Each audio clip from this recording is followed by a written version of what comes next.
Good morning. So if you do not have an activated GDOE account yet, the survey and evaluation at the end of this presentation will be open for all emails. Just use the email that is best or the quickest way to get a hold of you. And so just use whatever email is your professional email as of right now. Thank you.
Okay, good morning. We're going to go ahead and begin.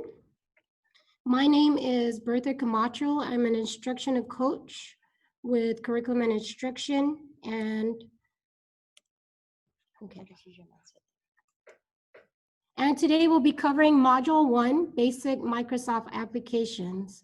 So we have some Zoom webinar protocols today. Again, this is a webinar, so you won't be able to see one another, but you'll be able to see our panelists, which is your facilitator and co-facilitators.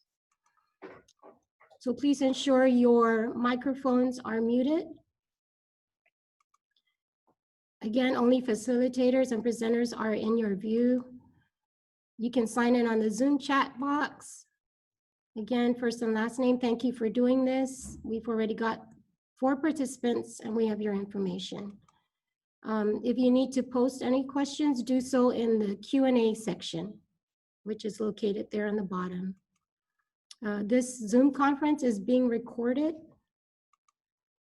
So for Module 1, Microsoft Applications Basics, we have Tricia Cruz, we have Andrew Guerrero, myself, and Michelle Franquez. Good morning. Objectives for this training: this module is for teachers who have basic knowledge in Microsoft Word, Excel, and PowerPoint, and would like to refresh and reinforce your basic functions of these applications.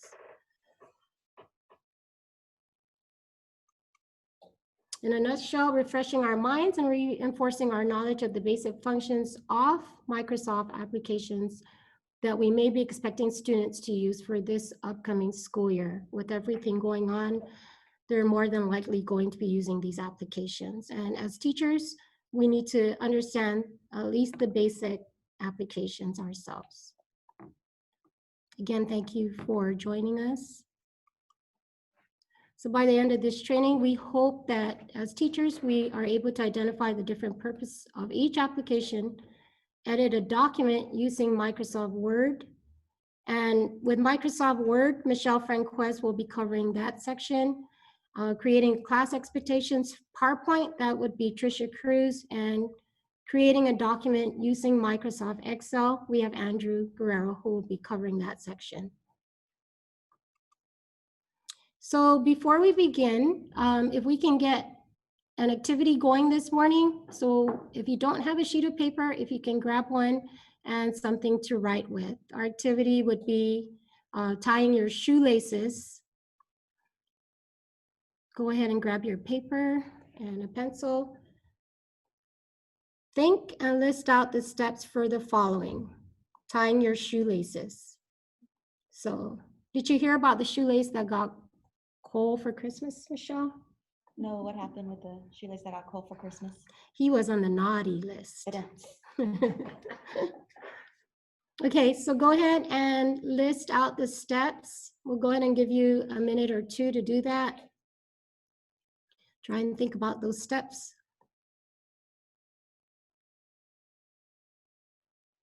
I don't know about you, but it was over and under. Loop, scoop, and pull. You're right. The bunny goes through the hole.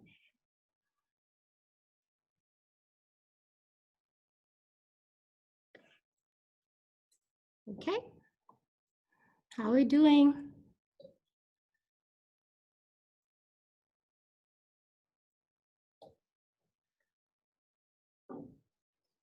Okay. So let's see how we did. If you can rate the difficulty of listing out those steps, 1 being the easiest, 2 with a little difficulty, but you were still able to do it, and 3, it was too difficult for you. If you can go ahead and post that in the chat, and we'll see how you did. Are we getting anything? We'll give you a few seconds to do that. Again, 1 being too easy, 2 with a little difficulty, but you were still able to do it. And then 3, it was just too difficult to list those steps in order.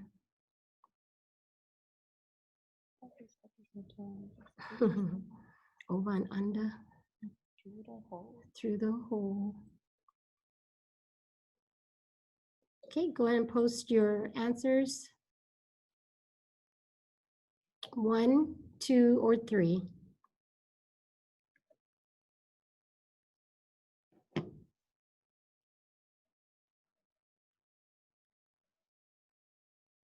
Okay, any answers?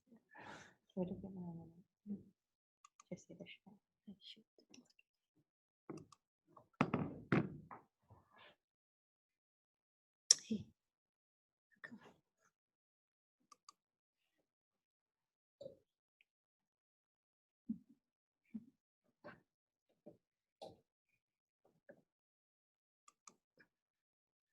Okay, we got 2.5 overachievers. We got a 2. We have another 2. Good job. A little difficulty, but you were still able to do it.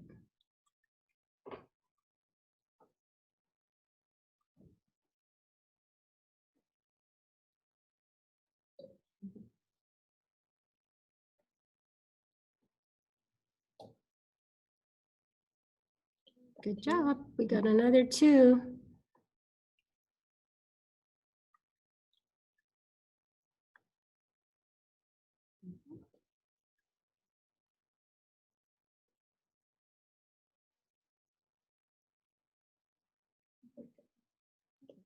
Okay, good job. Okay, so for me too, I would have been at a 2. I think it's easier when we do it physically rather than actually have to be able to list it down by steps. So again, can you imagine if a student had to do this? It would be probably a little difficulty, a 2 or maybe even a 3, depending on the students that we're working with. So we have to keep this in mind.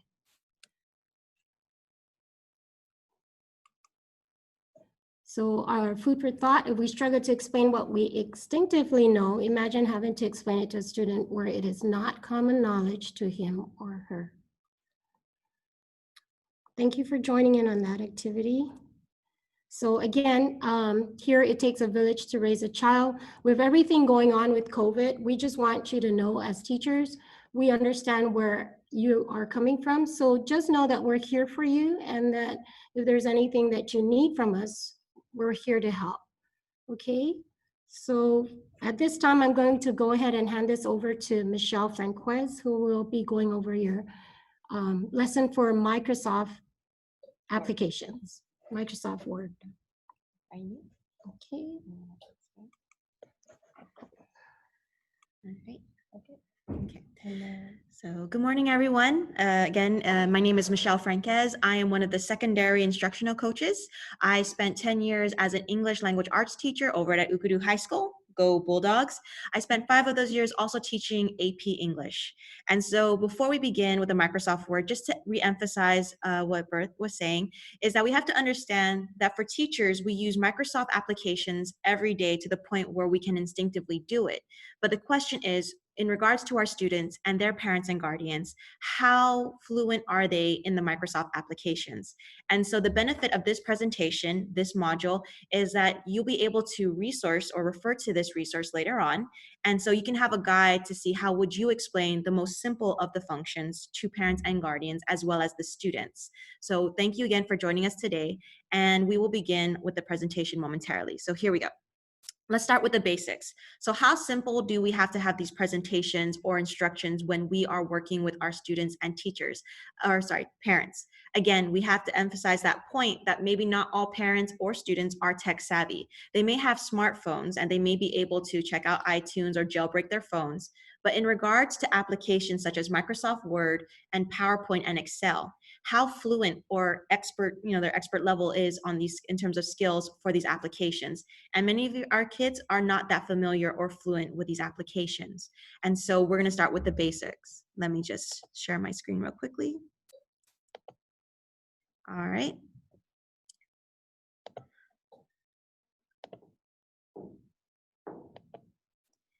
So let's start with the basics. As you see, this is my desktop.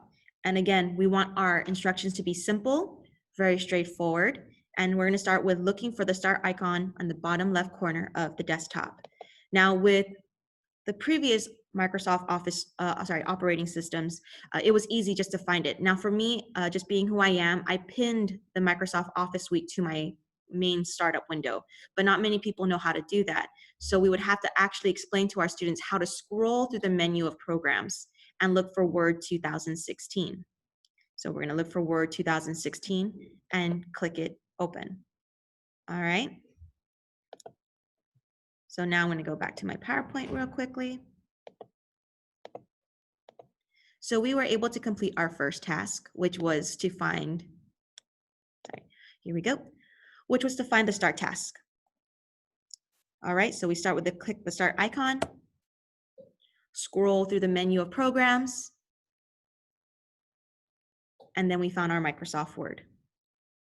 All right, so for this portion, we're gonna be going back and forth between a live demonstration on the Microsoft Word application and then reviewing with our PowerPoint presentation. All right, so one of the first things you want to emphasize with your students, and again, you want to have a step-by-step process, because even if we think it's common knowledge or it's common sense, again, you want to make sure that your students understand what they should see and what they should do. So let's continue on. So when this prompt box opens right here, you can either search for a template or you can start with a blank document. Now, depending on the project that you assign your student, let's say you wanted them to do a newsletter, but they don't know how to create one from scratch. They just type it into the search bar right there, type in newsletter, and templates that are on the Microsoft Word database will pop up and they will have different options of how to create that template. But for most cases, since I am an English teacher, I would always tell my students to start with a blank document. But one of the first steps we want to work with is knowing the basic ribbons. So the tabs you see here, that's one of the vocabulary terms you may want to introduce to your students, that these are called the tabs. So the 3 tabs we'll be working with today are the Home tab, the Layout tab, and the Review tab. These comprise of the basic functions that you would actually encourage your students to use as you assign a project on Microsoft Word. So again, we're going to be focusing on the Home tab, the Layout tab, and the Review tab. Now, before we even get to that part, there is one crucial skill that we need to focus on. So as an English teacher and as an English major, this is something that hurts a lot for me. How many times have we created a Word document and then we forgot to save it because it was late at night or we just were totally distracted? So with me, and this is just a teaching tip, we want to make sure that we break the monotony of our PowerPoint presentations, which is why I use memes in mine. And so again, going back to the main message here is we want to teach our students the basic fundamental skills. And one of the first fundamental skills we want to teach them is creating and saving a file. And from saving a file in a different format as well. So again, as I said before, we're going to be bouncing between a live demonstration as well as the PowerPoint presentation just to review the steps that I did. So even if I'm speaking a little quickly, just understand I will review with the PowerPoint. So let's recap what we just covered in the PowerPoint, which is how we search for templates. Again, a student may start with a search bar and type in what they're looking for, or start with a blank document. So let's start with a blank document. And we know that this is a new document because up here it says document 1. It has yet to be named. But again, one practice that you want to establish with your students and parents is saving a document. You want to make sure they know how to save and also organize their documents. So whenever they have to upload it on Google Drive or they have to email it to you, you already know how to identify it. Now, this is something that I stress with my students because when you have 150 students and they're sending in an assignment, like an essay, you just can't say argumentative essay. You have to make sure that you have ways to identify it.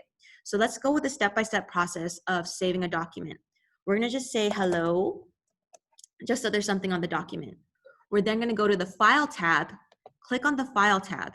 Notice that the window changes. Now you have your choice between Save and Save As. Now with the latest Microsoft operating system, Save As and Save are the same function. So whenever you click Save As, you're going to see folders that you recently accessed, or we're going to go here and browse. So this is, don't mind all the crazy folders. I am crazy busy with my awesome team because this is how CNI gets things done. So we're gonna open up this one. Now I have 3 basic tips for teachers whenever you're teaching your students to save a file. What you wanna do is make sure they keep their names simple, relevant, and in regards to major revisions, never have them save over a previous file. Always have them save as a new document. So I'll tell you in a moment what I mean. So again, simple and relevant.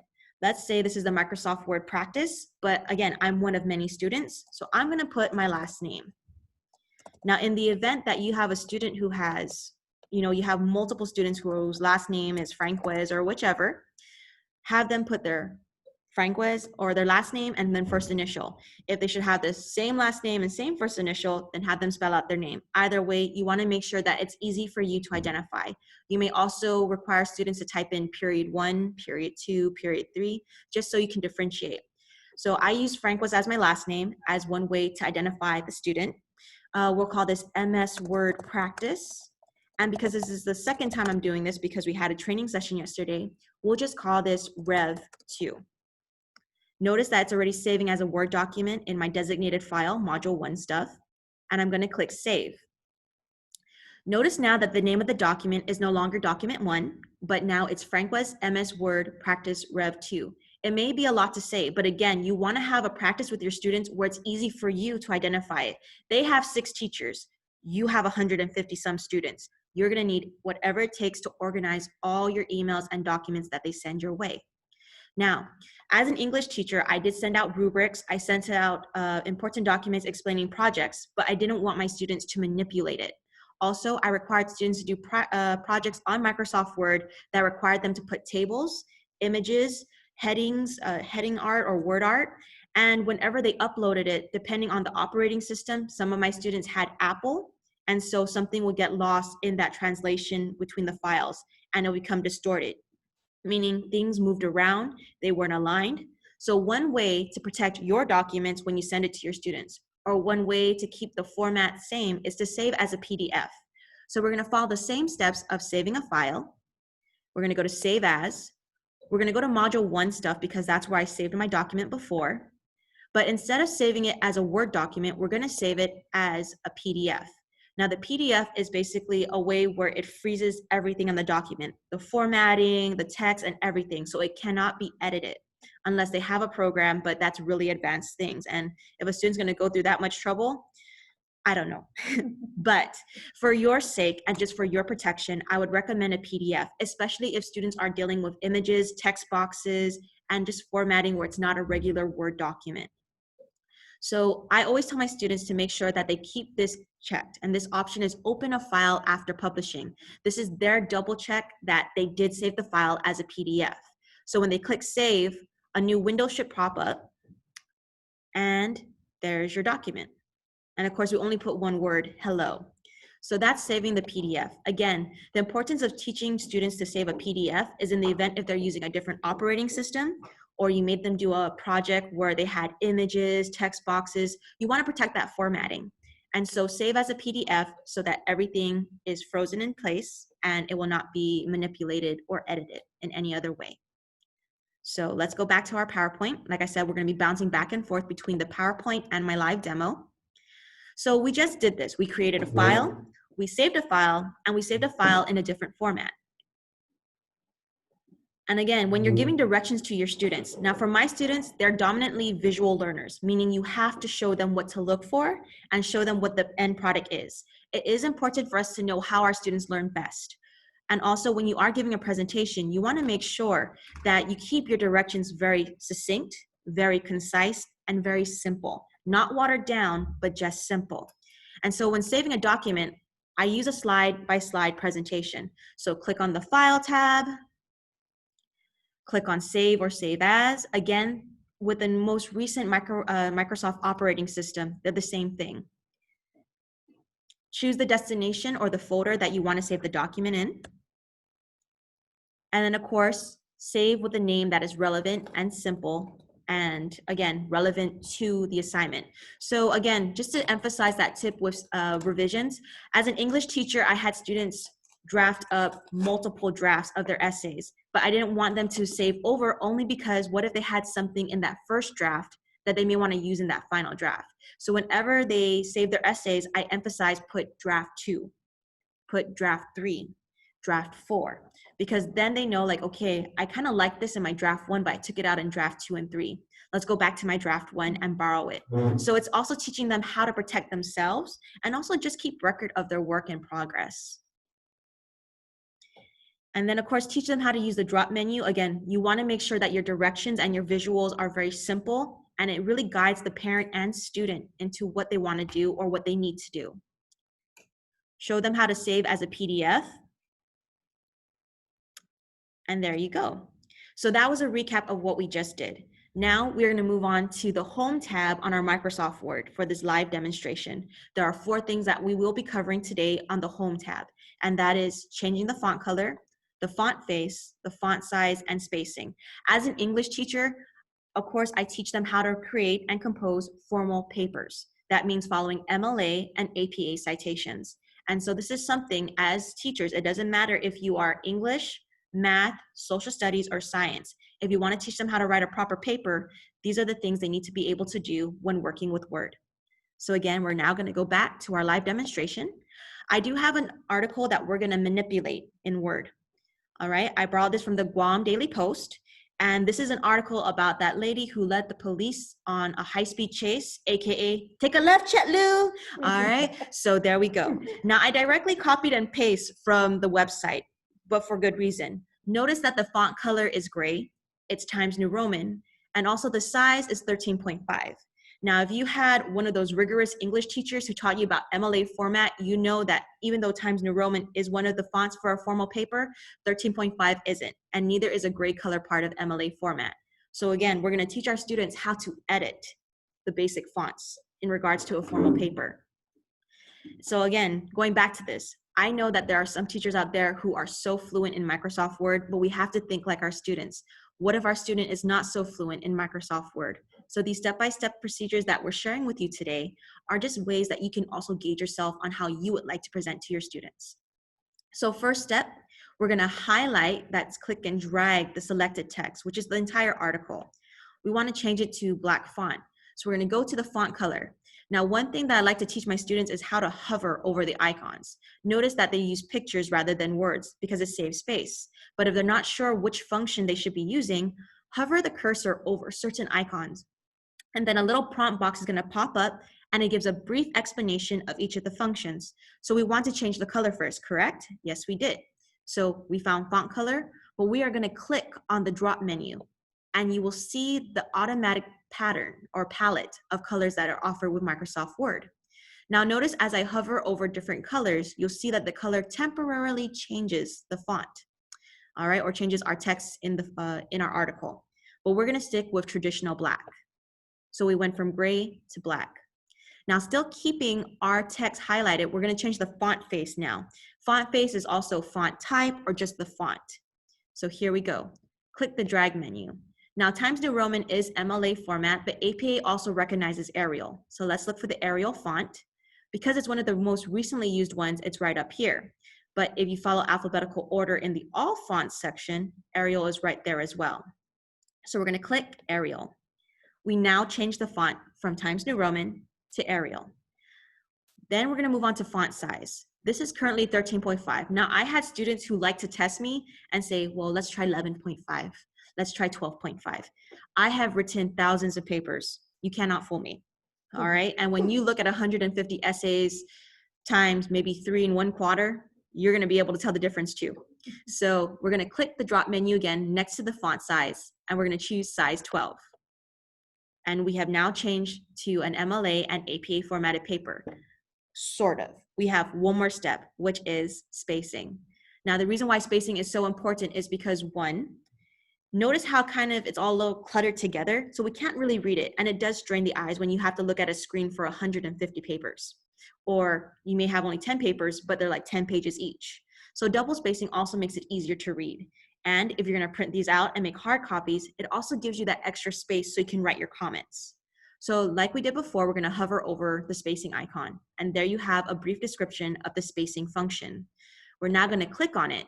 Notice how it says 1.0? That means the document is single space. But we're gonna now move to double space and click. And now we have an APA and MLA sided paper. It follows the format. All right, again, this is simple for us, but for our students, we need to make sure that we have clear step-by-step directions with visuals that show what should their end product look like. All right, so let's go back to our chat or our presentation. And again, I bounce between my live demo and the PowerPoint as a review. So if I went through it too quickly, we're now going to review and recap. So one of the first things you want to teach them is how to highlight a selected text. Now, if they're going to copy the entire text of the entire document, a cool shortcut key is just pressing Control and the letter A. Then that will Control All means highlight all of the selection. Now, this is something that I would like to cover with you. So whenever you highlight something in a Word document, a little text ribbon pops up at the end of your highlighted text or your selected text. So now your students actually have two options of how to edit their text. Either they use it on the Home tab on the font ribbon, or the little ribbon that popped up at the end of the selected text. All right, and so they have two options of how they want to edit the font. We went over, sorry, here we go. So we went over changing the color of the fonts. Again, you want to make sure that your visual guides do zoom in on features that may be kind of hard to see from a regular screen. And again, as they drag the cursor across the colors, the color of the selected font will change until you find your designated or your desired color. When we're changing our fonts, we went over to the font box and a drop menu went from Times New Roman. We rolled and scrolled and searched and we found Arial. So we went from Times New Roman to Arial. And again, you want to have visuals that provide how should their end product look. Like I said, a lot of my students were visual learners. So you have to understand how your students learn and how your students think and what your students need and how can you provide for your students. Next, we changed the font size again from 13.5 to 12. And so again, we had that before and after. But with the spacing, this is where we saw a dynamic difference. We went from single space to double space. And so it went from looking like that to looking like this. So recapping, we learned very briefly and ever so quickly how to change font color, font type, font size, and spacing. And the reason why I focused on this is because typically these are what teachers are going to probably require their students to know how to do when editing or creating or composing a document on Microsoft Word. In regards to editing to follow MLA format, or just knowing how to edit a page, or pagination, that's a term that you may want to teach them so they can feel all smart, pagination. We have to work with margins and orientation. So that's what we're going to do with the layout tab. On the layout tab, we're going to focus on the page setup ribbon. This is called a ribbon right here. And we're going to focus on the page setup. And the two functions we're going to focus on today are just orientation and the margins. So let's go back real quickly to our live document. Here we go. And here we are.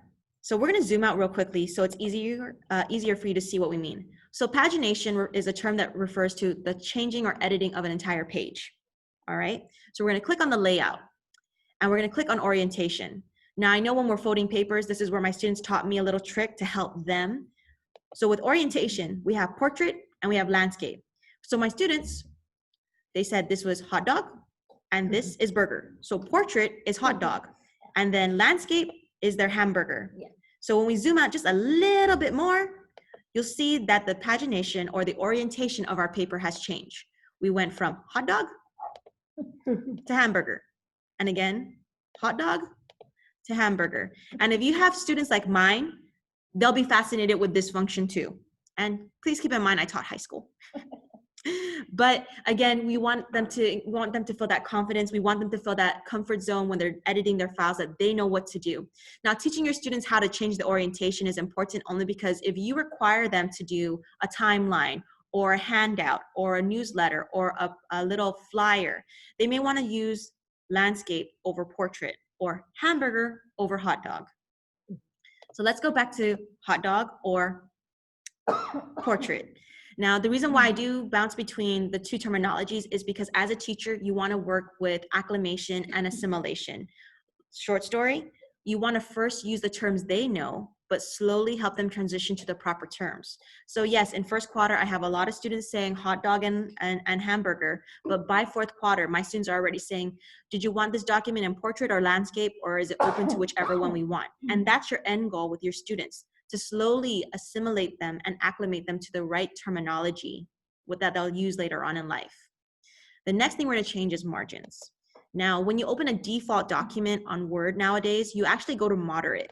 So it's 1 inch from the top of the page to the top of the text, to 1 inch from the bottom of the page to where the document ends. But on the left and the right borders, you have about 3/4 of an inch away from the edges. All right, now the reason why this is important is because sometimes a student may have a presentation or a flyer and moderate doesn't work for them, maybe narrow does. And notice how the margins from all around suddenly widen, which means there's more room for the main meat of the document. But when you're teaching a student to do an MLA or APA formatted paper, you want to go to normal. Why? Because it's 1 inch all around. That gives you room to mean commentary on the top, bottom, left, or right.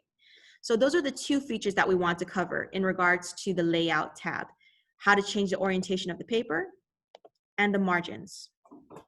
So now we're going to go back to our PowerPoint. So these are the two functions we want to cover: orientation and margins. Again, use memes to break the monotony of a presentation. And I just thought this was adorable because desert owls are just adorable.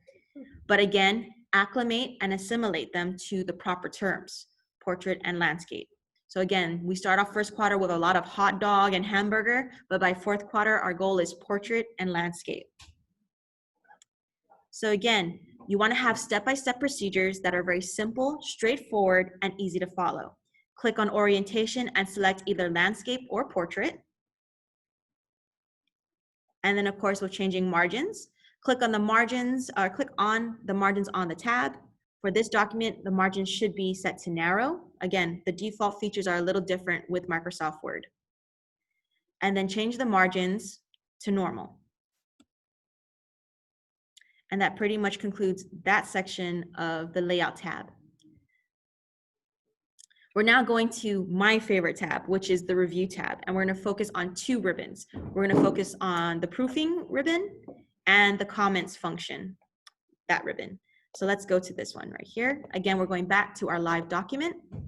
We're gonna zoom in because these features are a little bit more minute. So here we go. We're gonna click on the review tab.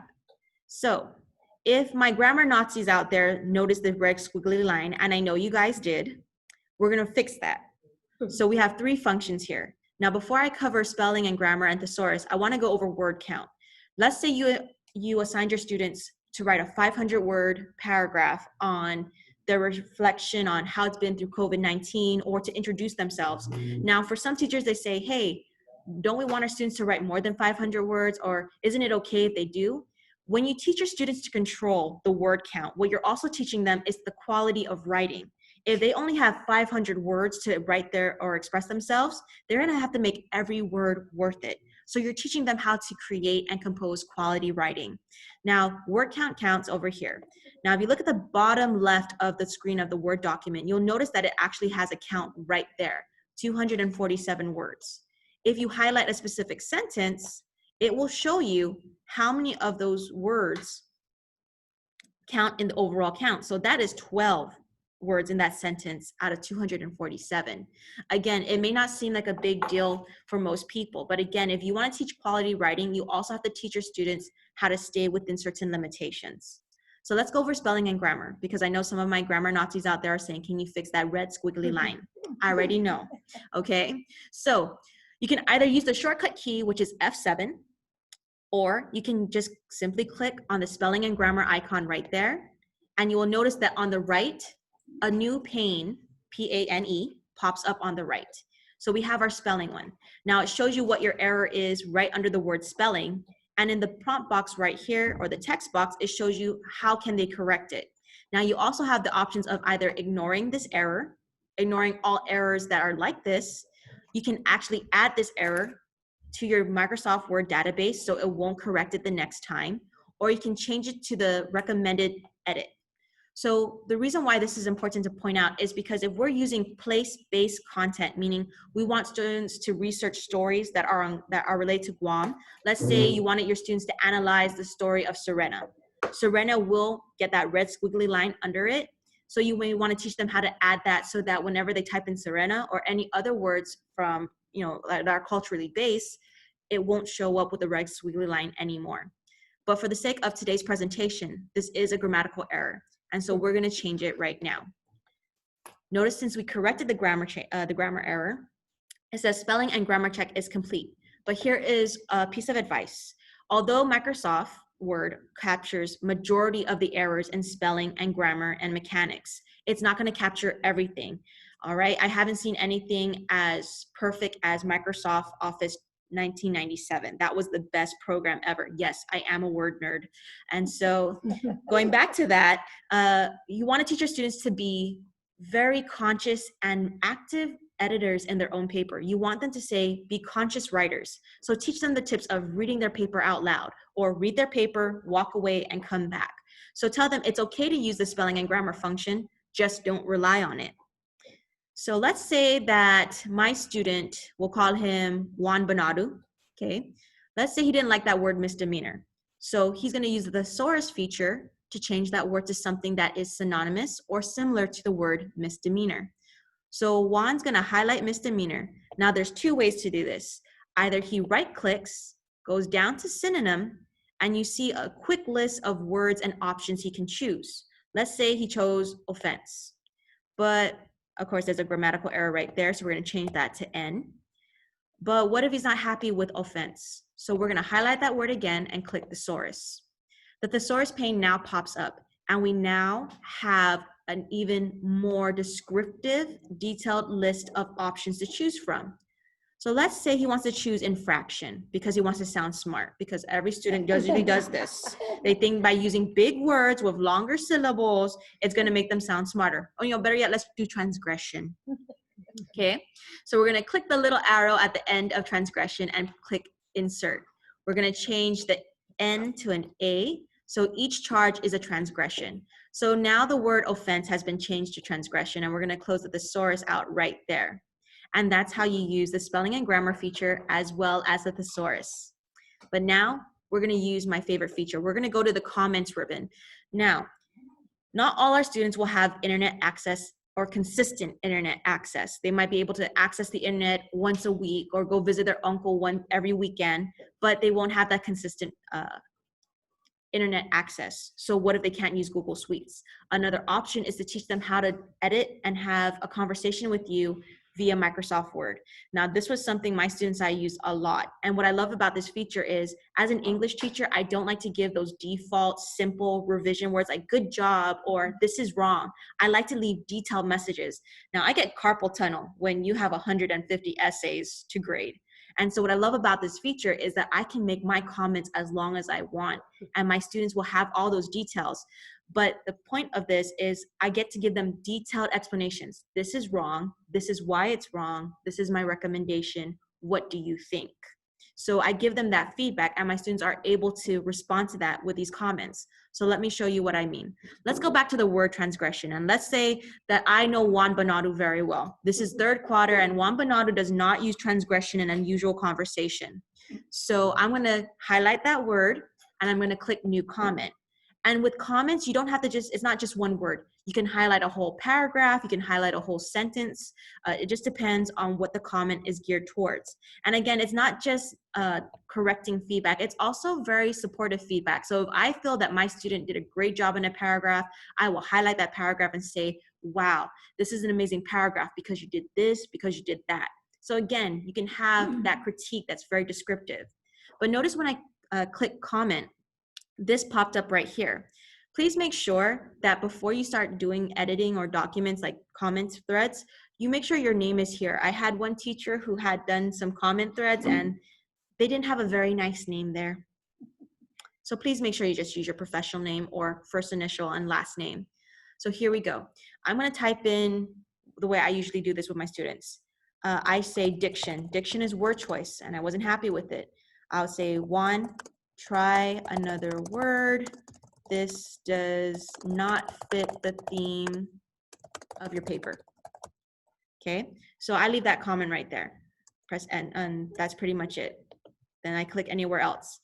All right, so now it just stays there in the corner. Let's say Juan opens his file on his email and wants to reply. He can easily just click here. Now, responding like my students would. Okay, miss, you got it.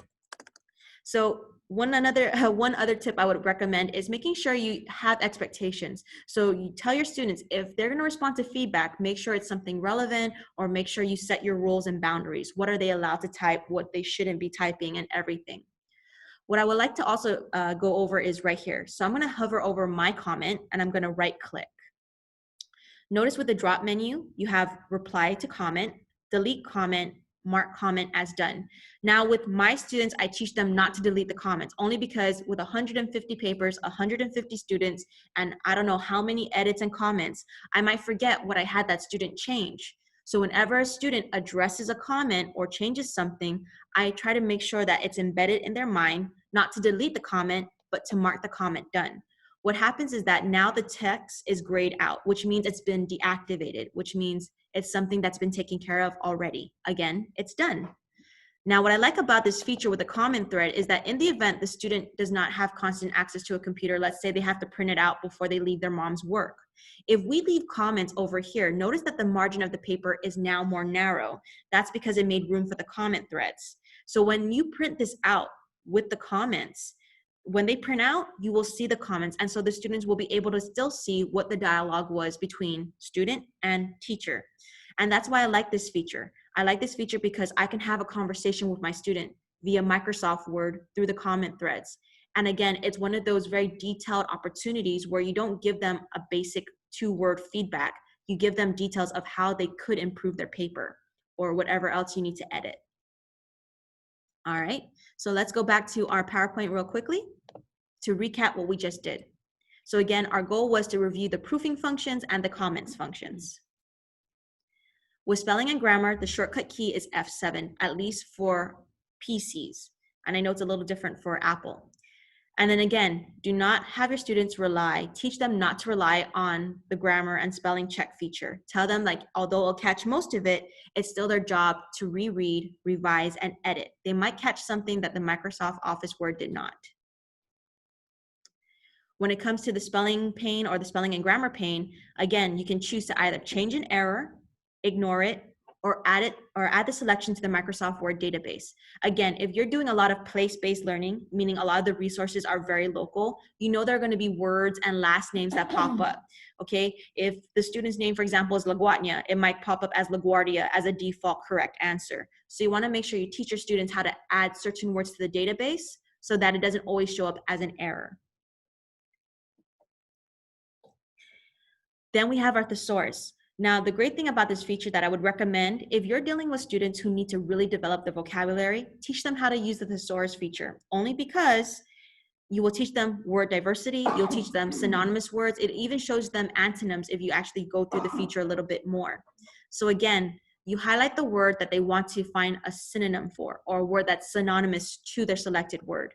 And if you use the thesaurus pane, you get a more detailed list versus right-clicking and seeing what's the automatic prompt of words they recommend. With the review tab, again, this is my favorite one with the comment threads because it's a great way to have communication with your student, very detailed. You can get feedback as well as give feedback. And then it's an opportunity for thorough input. We have to do away with this mindset that just circling an error, a student will automatically know. We have to take advantage of this opportunity and explain to students why this is not a good choice or what they could do to improve it. So using the comment ribbon and using comments app, it really works. So again, in regards to a comment thread, click or select your text or paragraph or portion of the essay that you want to highlight and leave a comment for. Click on new comment. Again, after typing your comment, if you right click on a comment thread or comment box, you have three options, either to reply to the comment, delete the comment, or mark the comment done. A rule of thumb and a recommendation from one English teacher to the amazing teachers that are going out there this school year is teach your students not to delete the comment, but rather mark the comment done. Meaning, Miss, I did make the correction. Can you please check this? All right. So again, we went over the proofing functions and the comment functions. And that pretty much sums up my presentation for the Microsoft Word. All right, so we're gonna give you guys a quick brain break, 5 minutes. So if you need to just use the restroom real quickly, or you need to stand up and stretch, maybe get a little snack, go for it. Our current time is 9:24, and so we will see you back at 9:30. We'll just give you that extra minute and start at 9:30. All right, so thank you for joining us. Again, we appreciate your participation and your attendance, and we will see you guys back at 9:30.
Hi, everyone. Welcome back.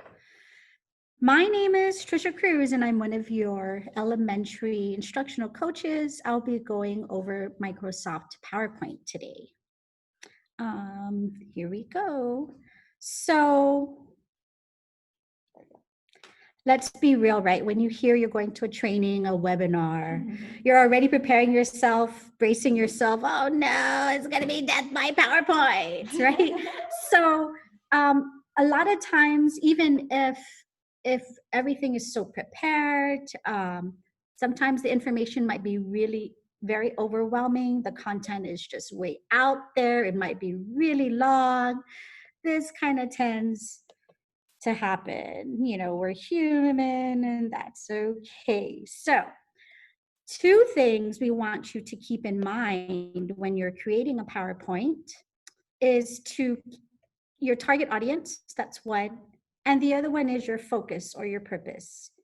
So whenever you're going to be creating a PowerPoint presentation, or if your students are going to be doing that, trust me, you're going to get caught up with animations and how you want slides to transition and everything. And the way, again, to kind of keep you focused is to think about your audience. You know, is my audience, is it adults? Are they my colleagues? If so, then that kind of tells me, okay, get straight to the point. Let's, keep the information going. If it's our students, keeping in mind, right, their age appropriateness, you want some animations there or transitions there. But again, keeping those two things in mind, what's my purpose? Is it to entertain? Is it to teach, assess? So those are the two considerations we want to keep in mind when you're creating a PowerPoint presentation. So today's focus, we're going to be familiarizing ourselves with tabs. I'm hoping you recall that from the vocabulary that was introduced by Michelle. Also, with me, we're going to create a PowerPoint presentation, and so many years in kindergarten and a couple years in third grade. I'm going to show you how you can create a simple classroom expectation or intro to your classroom presentation for your students and their families. And so doing that, these are a couple of the things we'll be going over: the design, how you can insert media, transitioning from slides, adding animations, and saving files. So again, this is what the screen looks like when you open up PowerPoint. As Michelle had mentioned earlier, sometimes we'd have to show our students or our families even how to find it within our computer system. Okay, so this is how it looks like. If you see on the left slide, in the very beginning, you've got, default-wise, it's just one slide that it starts off. As you add more slides, you'll see all the little rectangles continually go on. So here we go. So anyway, so at the top, that long strip, so we're on the Home tab, and on the Home tab, we have that whole section there. That is called a ribbon. And just to let you know, when Andrew comes on, he might ask you some of these questions. So pay attention. Tabs, ribbon. Okay. The commands. So within the groups there, we also have commands, and it's kind of grouped up for different features. The quick access toolbar, and I'll go through that when I go through the demonstration. Just know that that is always there, no matter which tab you're on. Okay. So on our Home tab, this is commonly used, and it's pretty much the same, for the most part, the same features you see in Microsoft Word, you're also going to see in PowerPoint. So we have the Home tab, and these are the different things you can do. Oh, apologies.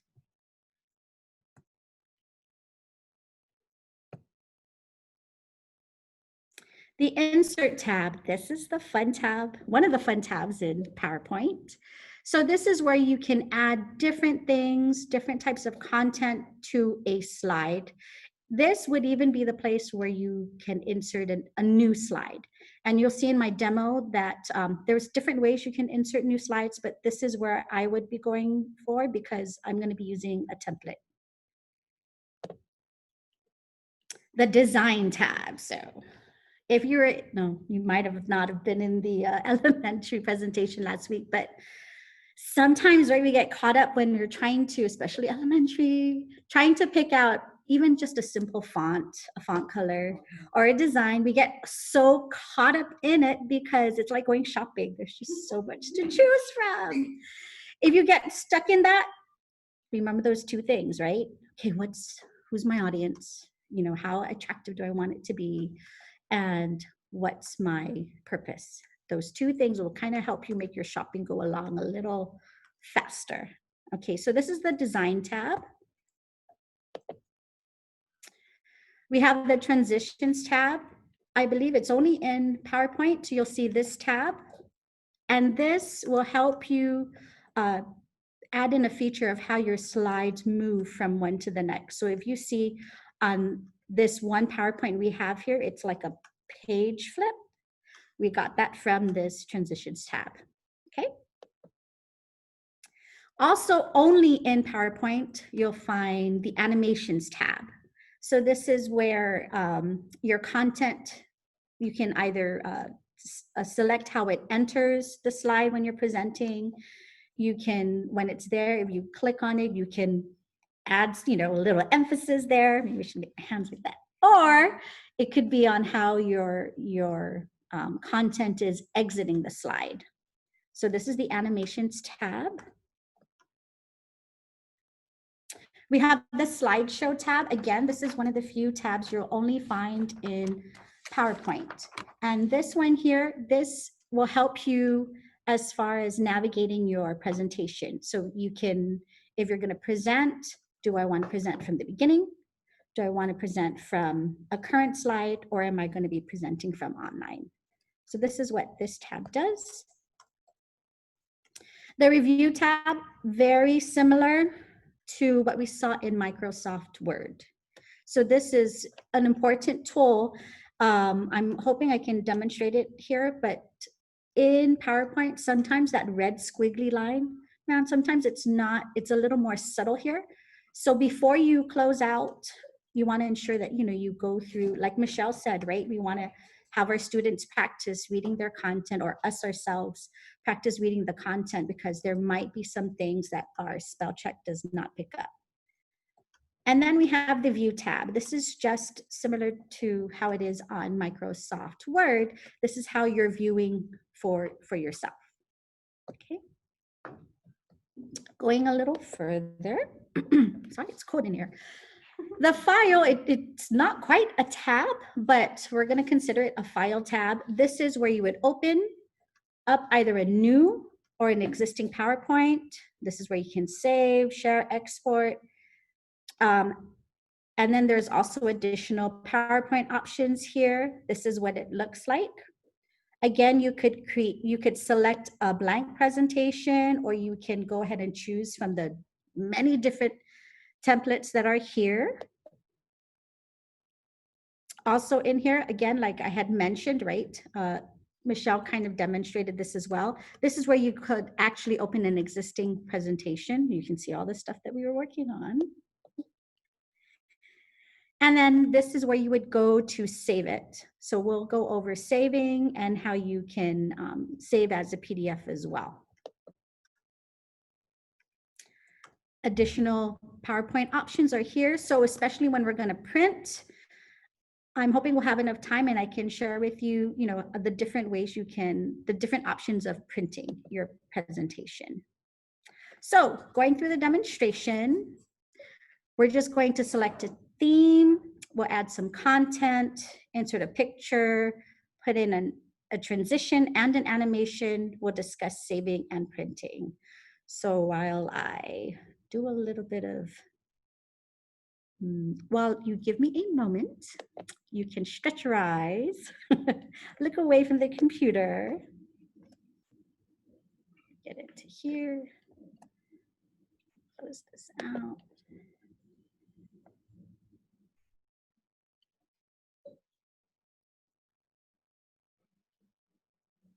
Okay, here we go. And let me go ahead and share my screen again.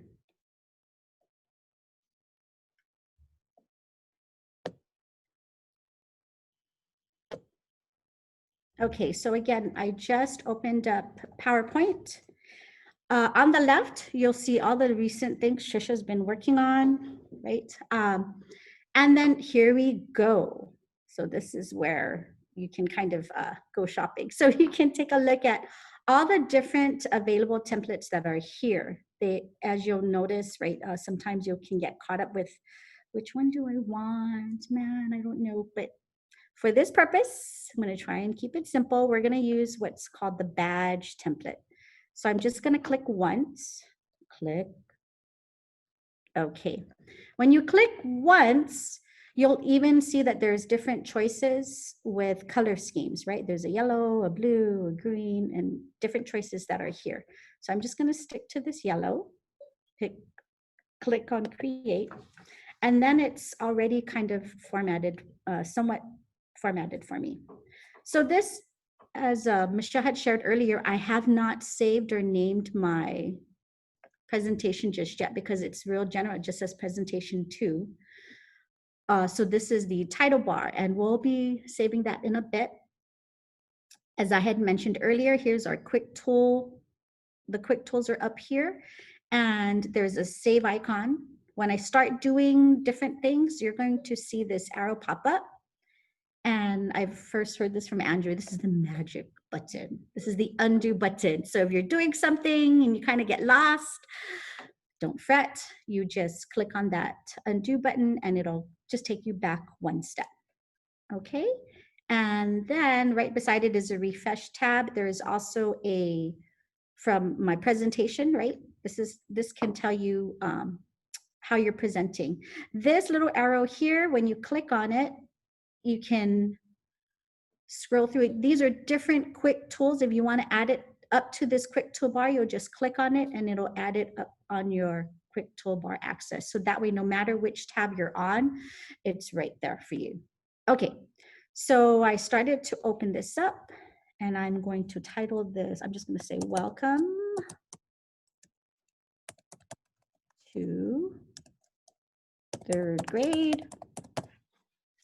And then all I'm doing is clicking on the boxes that are already there and the font's already kind of formatted. You can change that if you'd like, but for this demo, I'm just going to quickly go through this, right? C204. Okay, so I started to add some words there and I'm going to go ahead and name my presentation or name my file. So I'm going to click on file, or I could have clicked on the save bar. And I haven't named it just yet. So I'm just going to go to save. And so a little different than Michelle, when I'm working on certain things, I tend to keep it on my desktop and then I'll move it to a different folder. So I'm going to click my desktop. Because I started to type in welcome to and I haven't named it, it automatically takes the first word or two. And I'm going to say class expectations. I'll make it a little short and I'm going to date it. So similar to Michelle, I like to date things, or you can put little references in there so it'll help you know where you're at. I'm going to save it as a PowerPoint presentation. Very similarly, if you want to, when you're all done, you can click over here and go down to PDF. So you could save it as a PDF and it won't get manipulated. I'm going to click on save. It takes me right back now, just like Michelle had pointed out on the title bar. Now I know that I've named it class expect and then today's date. All right, so right now I have my cover slide or my title slide. I'm going to add a new slide and I'm going to go to that insert tab, click. I'm going to go to new slide and I'm going to click on this arrow right under new slide. So the nice thing with all the templates that are here is when I'm putting in a new slide, it follows the theme or the design, the coloring, the font, it's set for you. So it's real easy to use. So for my next slide, I'm going to want to use something that has title and content. So I'm going to click on this. Somewhat different. And on this slide, because it's a, welcoming my students to the class, one of the first things I'm going to go over are classroom, or even your school-wide, right? Classroom expectations.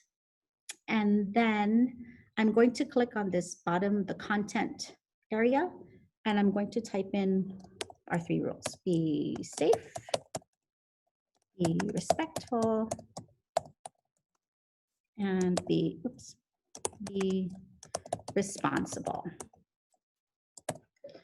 So right now I've got 2 slides, classroom expectations, and I'm looking at my content down here. So by default, it automatically will bullet your items. And maybe we can go through how to add a paragraph or whatnot here. But I want to make my font a little bigger. So I can, similar to Word, I can highlight, right? I can highlight, and there's the group that pops up, the ribbon pops up. And when I click on the size, as I scroll through, I get to preview, what it'll look like. So I'm going to keep it about 44 because there's only 4 items. I'm going to click 44, click outside my box, and so far, that's what I have. But now I want I'd like my words to, enter one at a time. So for example, when this slide comes up, I would like to click, and then be safe will kind of come in. And then I'll talk to the students. We have a discussion about be safe. Then when we're ready, I'm going to click be respectful. And then we have our discussion. So to add that animation, I'm going to, so right now I have it selected. It is cold in here. I have it selected. And I'm going to go to Animations tab. And automatically there's so many different kinds of ways, to animate your content. But for now, I'm just going to peruse through. I want it to kind of stand out when it enters. So I'm going to click, where is my fly in? It even kind of gives you a little bit of a, what's the word, visual on how to look. So when I click fly in, it's not going to fly in that fast, but it's just giving me a preview of what it'll look like. On PowerPoint, when you see these little boxes with numbers, that's telling you that these are animated. Also, it's telling you, because it's numbered 1, 2, 3, that when I click, this will come in first. When I click again, this will come in second. When I click again, this will come in third. And then over here off to the side pane, when you see this little star, then that's telling you that there's an animation that's there on that slide. So for now, I kind of want to see how my slideshow looks like. So I'm going to go to Slideshow, just to preview, see what it looks like. Click from there. And because I haven't seen it at all, I'm going to click on from beginning. So I'm going to click here. Boom, there's the title slide, right? And then I'm going to click. It just goes straight on to the next slide, classroom expectations. I click. Oops, sorry, click twice. Every time I click, the next one goes up. If you're presenting and you are going a little too fast, you can either click on the back arrow or you can use the back arrows on your tab. And let me try this again. So I'm going to click, click, click. So far it's looking like how I want it to. Now I want to go back to working on my document. Where's the magic button? Oh my God, don't worry, it's escape. You're going to press escape and you're back in your working document. All right, so I'm going to add a third slide. I went to insert, click on new slide. And on my third slide, I'm going to put my class schedule, my daily schedule. So I'm going to keep the layout looking the same, and I'm going to choose this one here because I'm going to share with you in a moment this nice feature on PowerPoint. So on PowerPoint, you can either click right in the center to add text, or you can use these icons here. These are also found in the Insert tab, okay? So let me start from the top. Sorry about that. So this is my daily schedule. And on my daily schedule, I want to insert a table. So again, it's real faint, but I'm just going to click on this, Insert Table. And I just want a table with 2 columns because one would be for the time and one would be for the activity. Oops, I'm going the wrong way. Type in 2.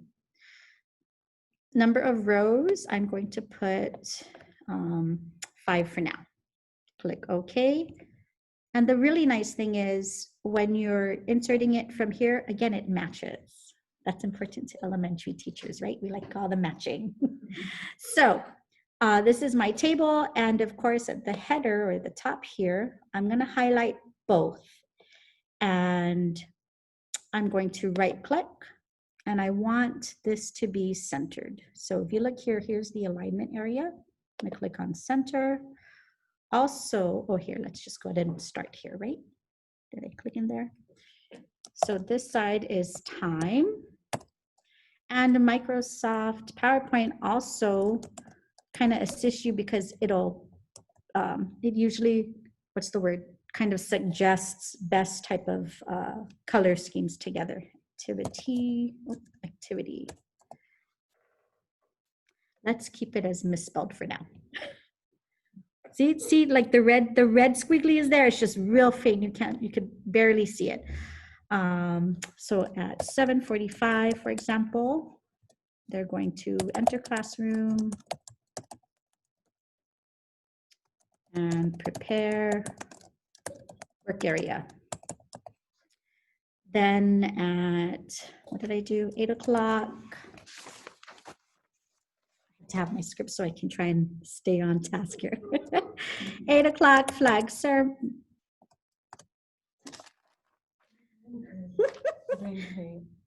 flag ceremony and attendance.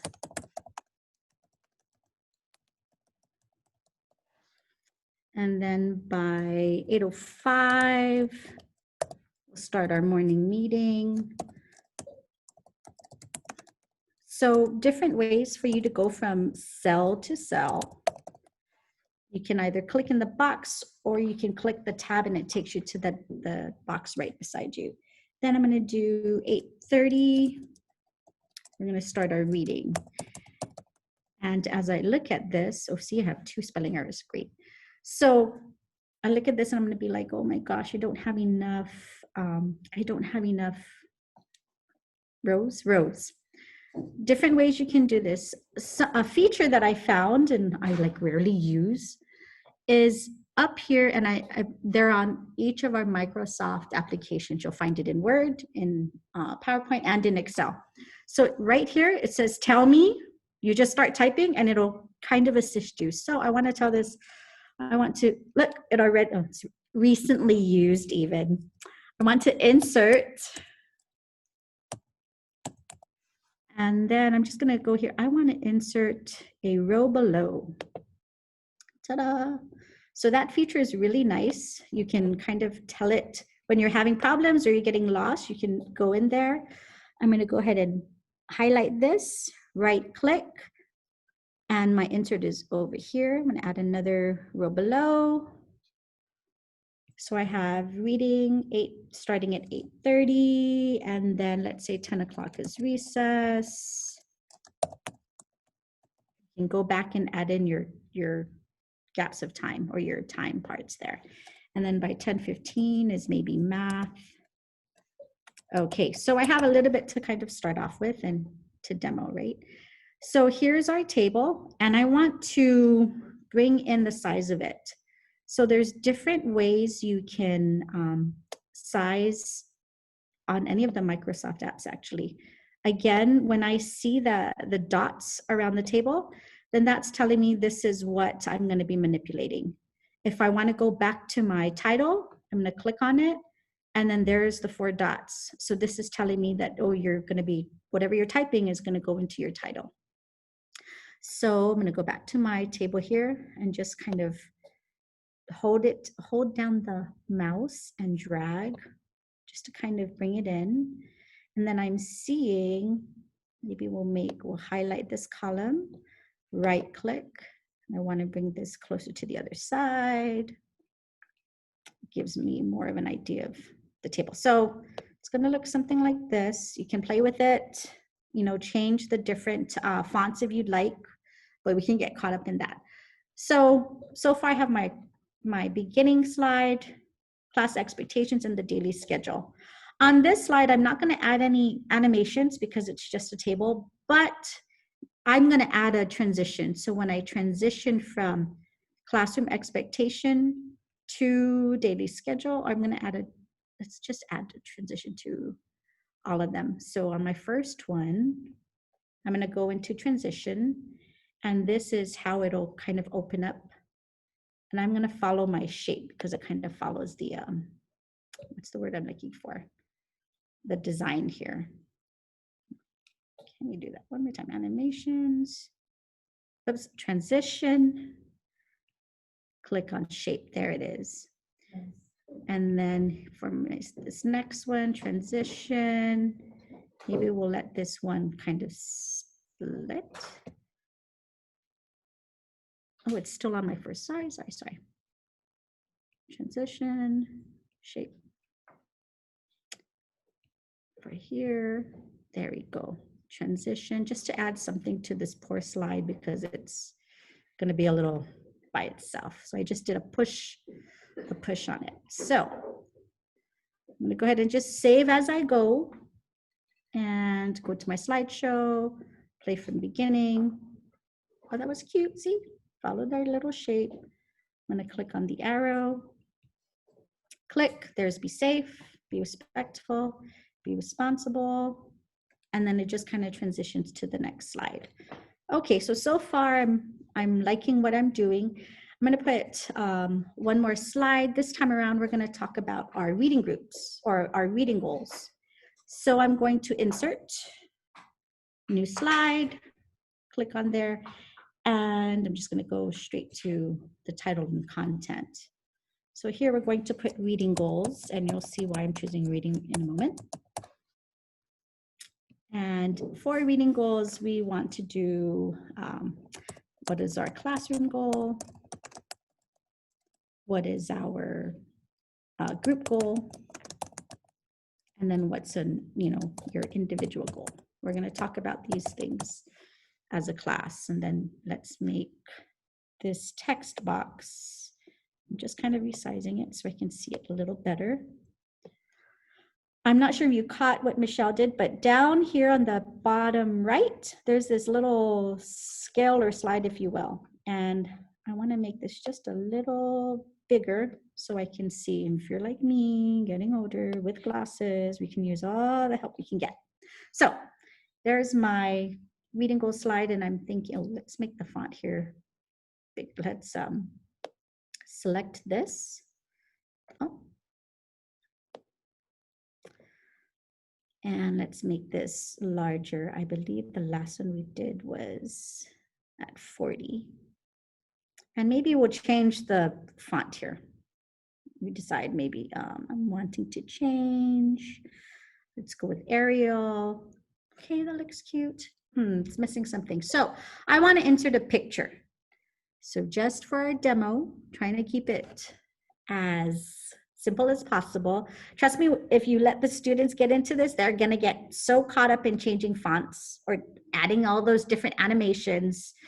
So just, remind them, hey, don't forget, know your audience and what's your purpose. Okay, so insert a picture.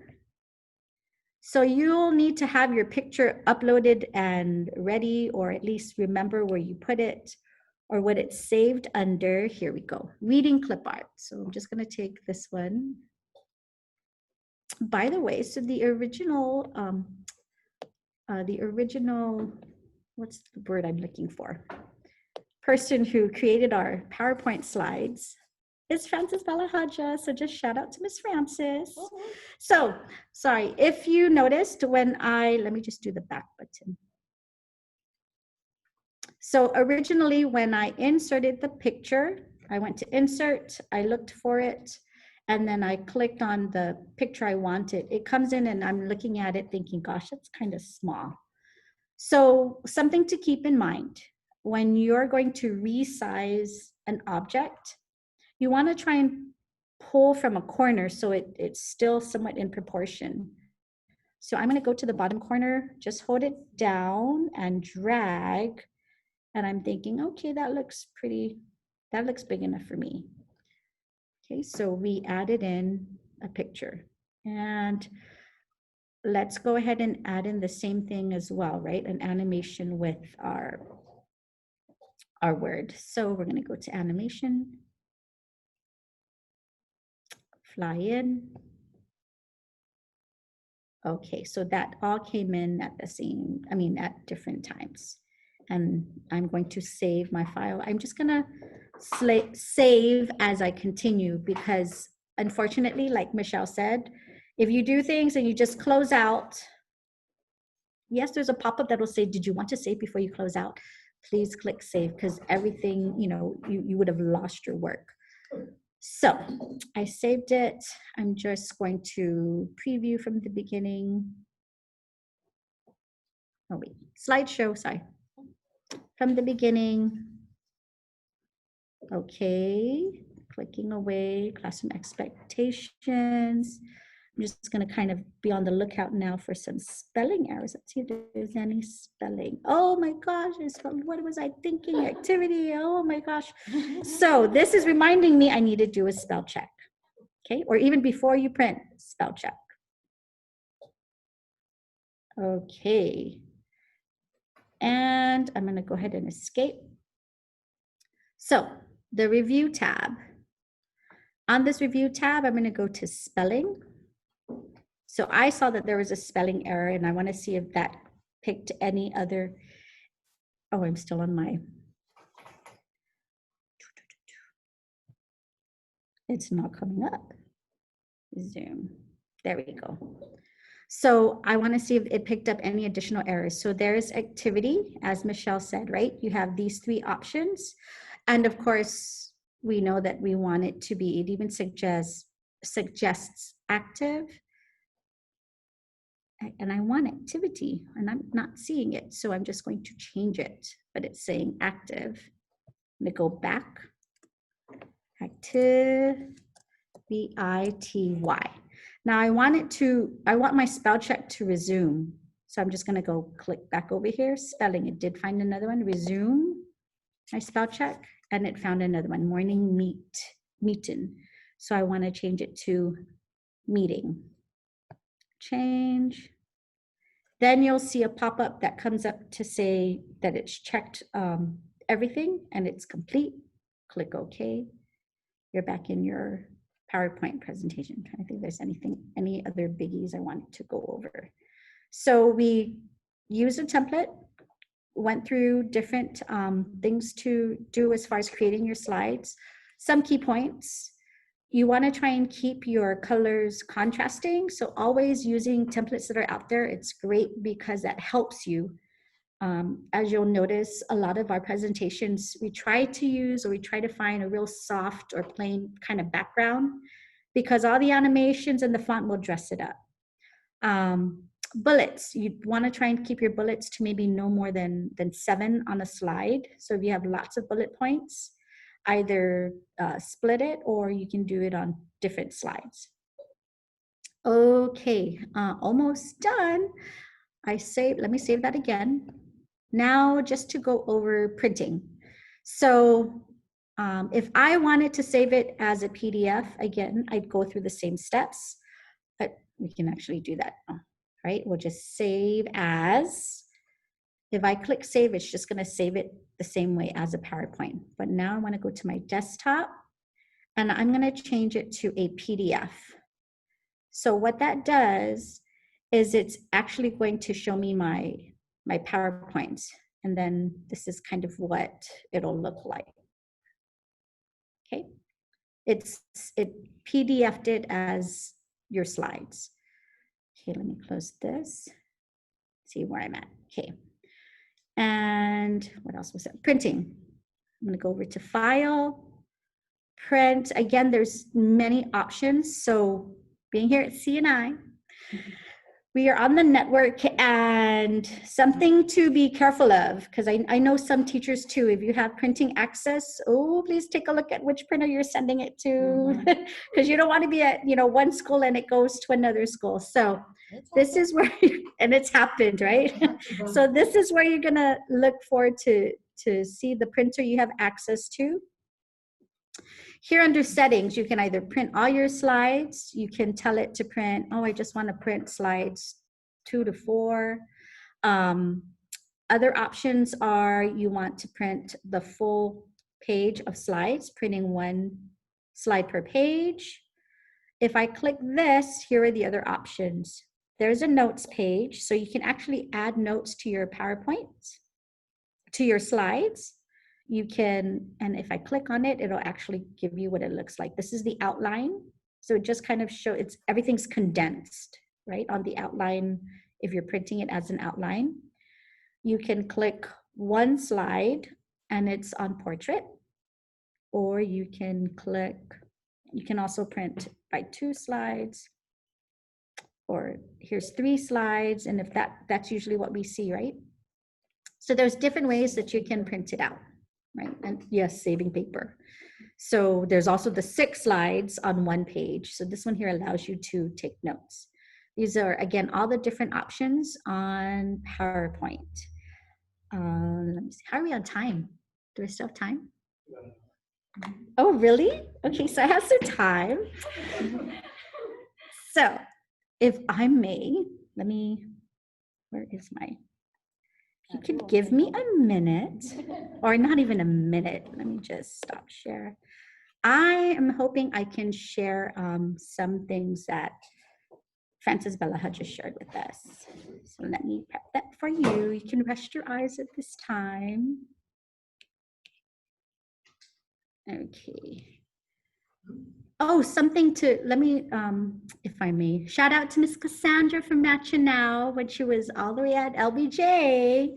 She taught me, when you're doing certificates, please use PowerPoint. It's a great way to have all your certificates. Where is it? Have your certificates laid out. So that was one thing we did or I learned.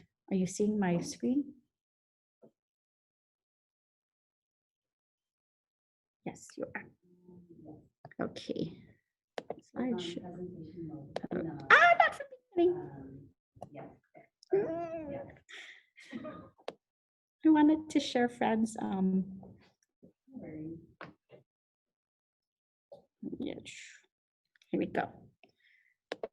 So yes, I learned that from Miss Cassandra. So I'm going to go to my slideshow from current slide, Trisha. Okay, so this is something that Frances Balahaja had created and she used in her class. This would remind them on her expectations when they're doing group work. And she also reminded them, you know, keep in mind, this is going to help me as far as if you're red, yellow, or green behavior.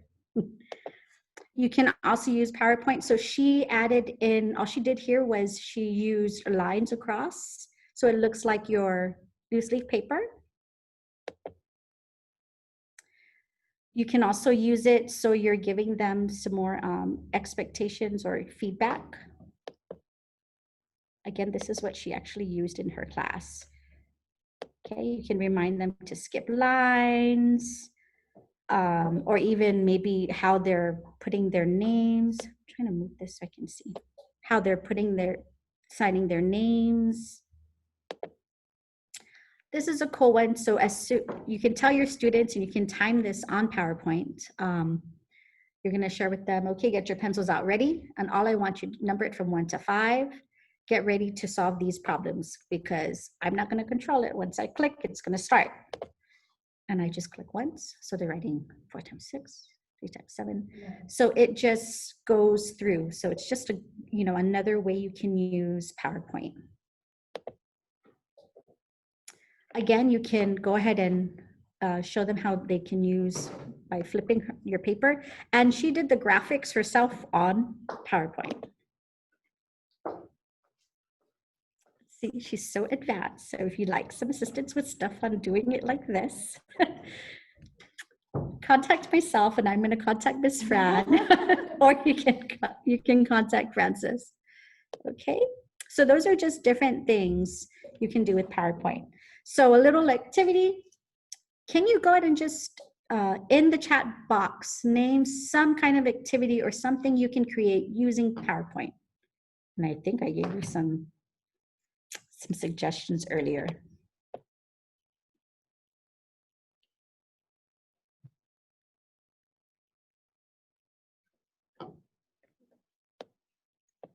Anybody? Anybody?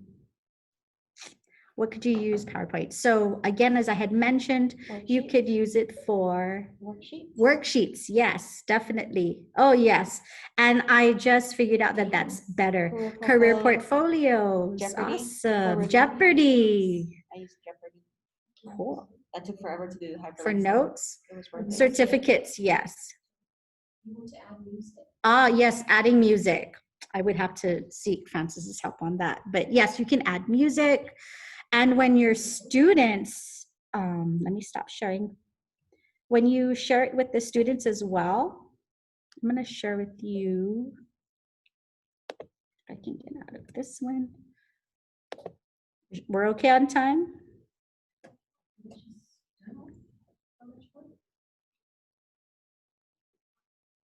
I'm asking my panelists here about time. Right now. 10:13. Are we okay? Are Okay, you good? We can. It's currently 10:13. So. so I can share one more thing. I wanted to share what some of the students did. Follow it. All right, you know what? Go ahead and we'll take our 5-minute break. So it's 10:13 right now. 10:13. So by 10:20 at the latest. 10:20. 10:20, and Andrew is going to go into Excel. Okay, maybe during the break, I'm just going to share my screen on something that my students did. All right, thank you, everyone.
Half a day, everyone. My name is Andrew Guerrero. I'm an instructional coach assigned to Finagayan Elementary and PC Lohan Elementary School. Today, we're going to learn about how to use the basic functions of Microsoft Excel. So we're going to start from the very beginning as far as opening up your computer. And let me see if I can start sharing my screen. Stand by.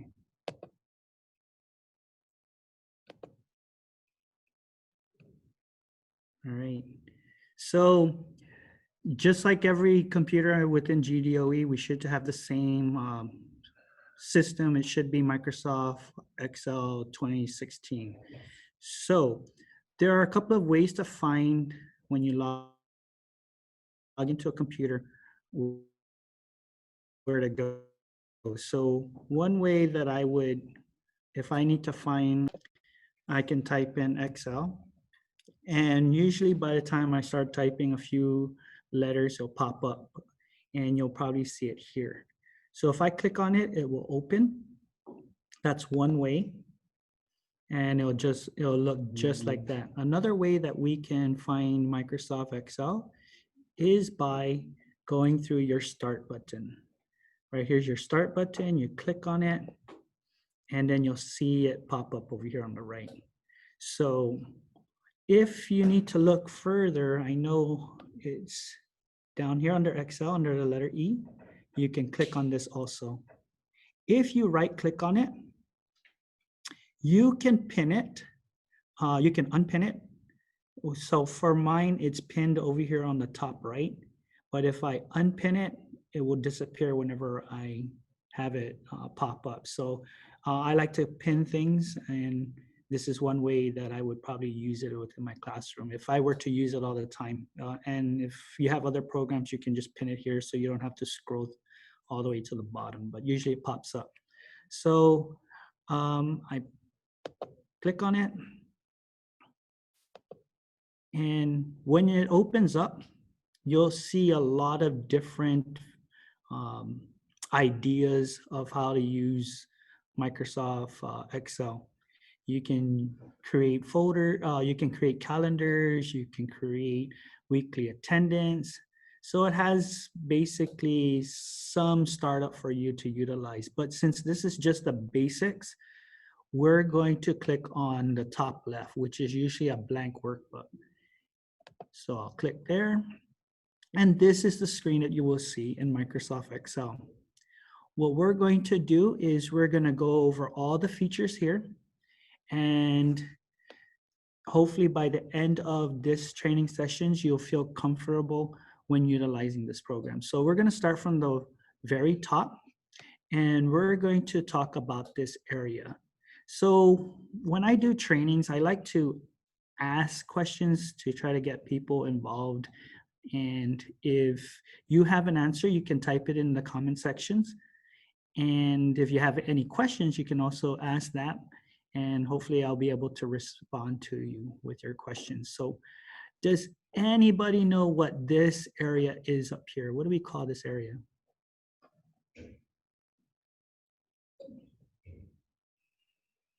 Did you respond? Anyone respond yet?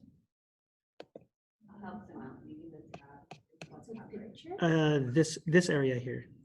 What do we call this area? So this area is pretty much your quick access toolbar. So this is for certain things that you want to quickly access whenever you're using Microsoft Excel. So for instance, if you want to send it through an email, or if you want to do a quick print, everything that has a check mark is up here on the top. So if I want to delete quick print, you'll probably see this one disappear. So watch. I click on it and it's gone. Now I only have 3 items. If I want to have sort ascending, if I click on it, you'll see a check mark, and then now it's here. So if I do a lot of sorting, just add this to my features. It's my quick access. So you don't have to go through so many tabs or ribbons or launch buttons. It's automatically there. So that's your quick access. So if you don't know what that is, that's basically it. So this one has a save button. If you hover over it, it's your undo button and your redo button. Okay, so does anybody know, it's usually universal with Microsoft Word, PowerPoint. Do you know what we call this? If you know what it is, go ahead and type that in. It begins with the letter T.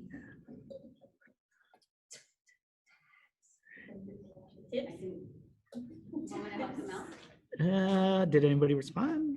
No, I'm gonna Okay. help them out. Okay, sure. Toolbar, okay. Close.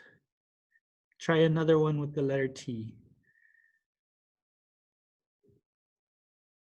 There's also on the keyboard. Correct. It begins with the letter T and it's on the keyboard. Did anyone write it? No. 10 or you? Toolbar. Toolbar. Okay. This part right here, once again, just this one right here.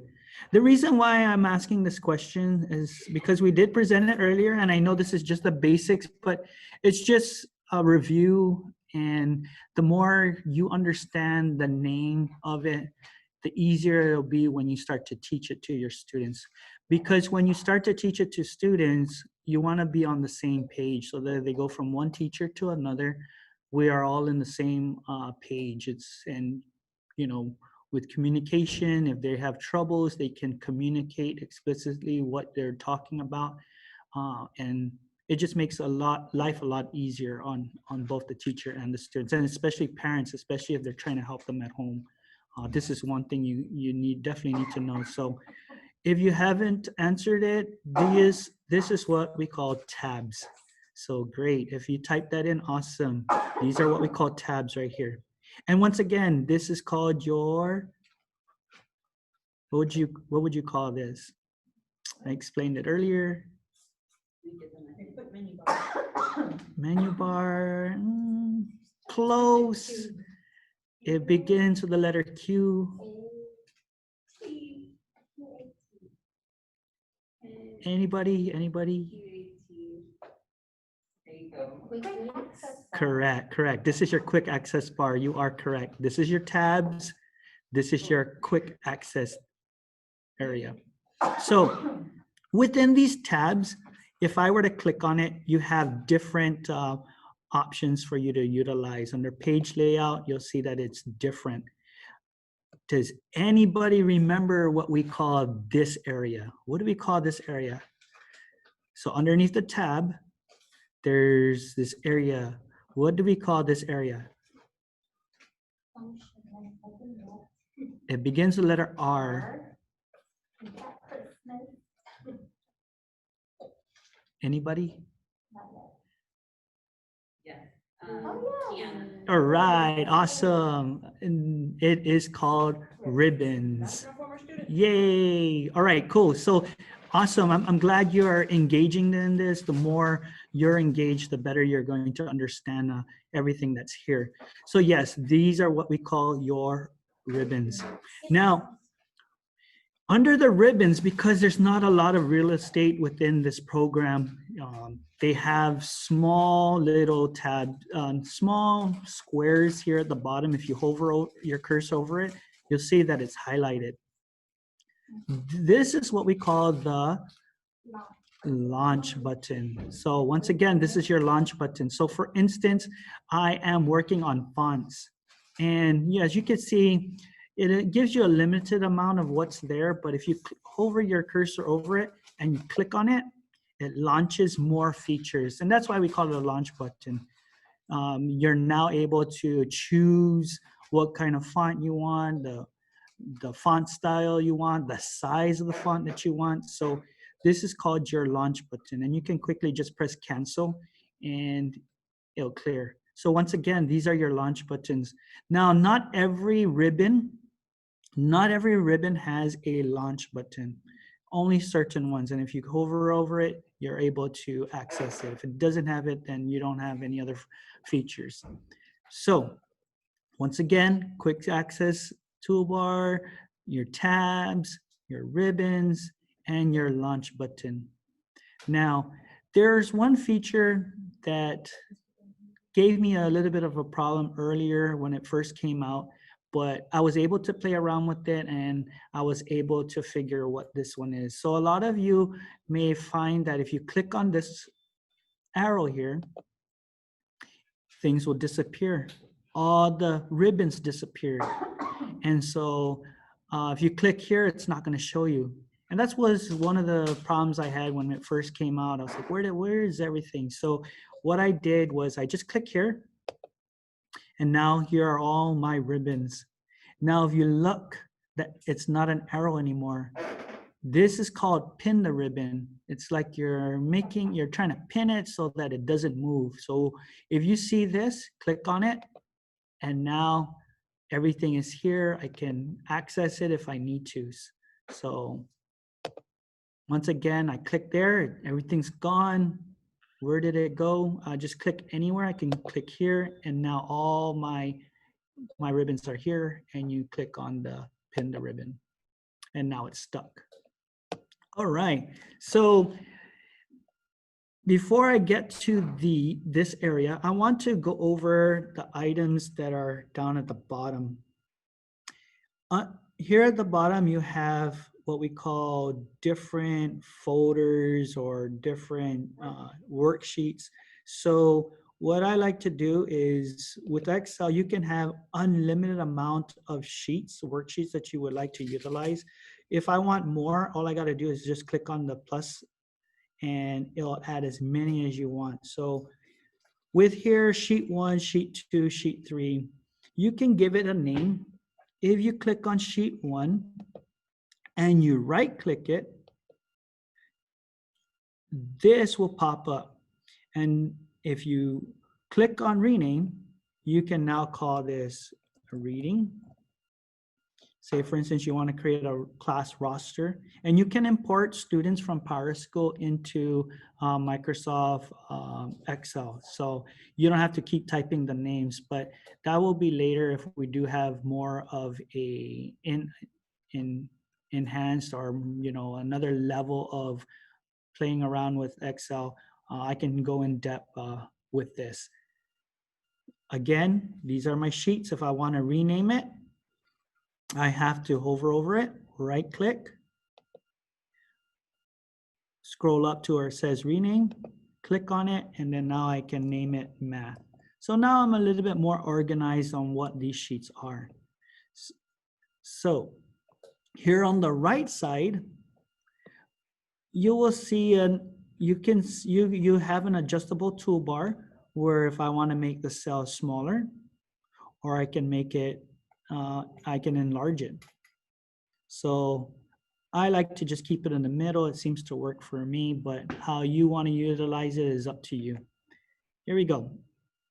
The next part that I would like to go over are these. These are what we call cells. All right, and every cell has a name. When you start to get more comfortable using Microsoft Excel, you're going to have to know the name of every cell, because when you start to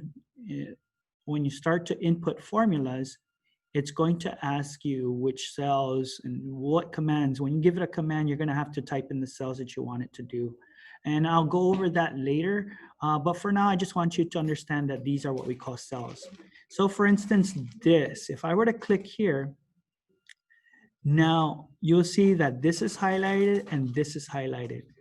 The columns B, this would be column B, and this would be row 3. So wherever they intersect is the name of the cell. So I haven't given out the answer, but what do you think this cell will be called if I were to name the cell? What do you call this cell?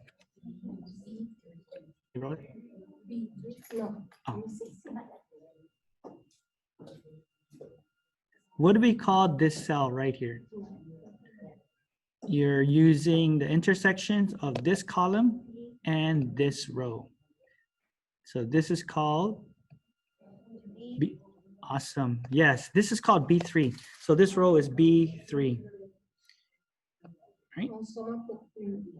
Oh, okay. No, it cannot be 3B. It has to be, oh, yes, yes, yes. So in actuality, Trisha pointed out that it's also right here. So if you don't know the name of it, it'll give you that. So if I click here, this is D9. All right. So the letter is always first and then the number. All right. So when we use Microsoft Excel, like I said, you can import your names into here. So for instance, I'm just going to write my name, Andrew Guerrero. As you can see, it kind of looks like it's overlapping. I wrote my name in A2, but it's also overlapping into B2. Now, don't be afraid if you click on it on B2 and you start to type in a number grade. So if I write in the number 80, you see that my name has been, some of the letters have disappeared. Don't be afraid. It's still here. And if I move my cursor, as you can see, it's an arrow, and I slide a little bit to the right, you'll start to see a line with an arrows going left and right. All you got to do is either double click it, or you can adjust it just like this. So I can move it by holding my cursor down, my mouse, my left button, and hovering it to where you can expand the cell. So now it is organized to where you can see it. And let me see.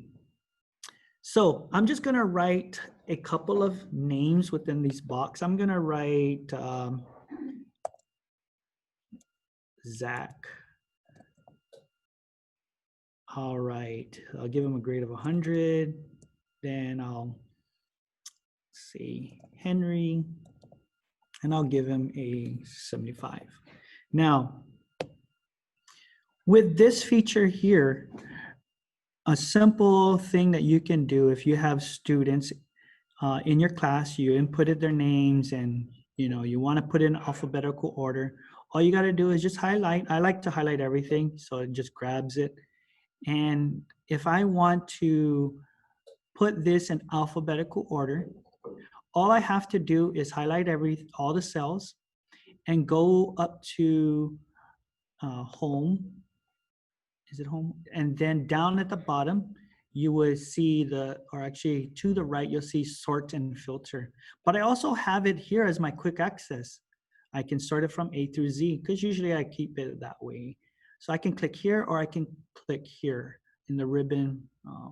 If I click on it, I can choose from A through Z, or I can go to Z to A. So I'm just going to click A to Z. And as you can see, Andrew, Henry, and Zach is all in alphabetical order, and all their grades have shifted also with them. It followed them. Now you have a new student, and you want to put George here.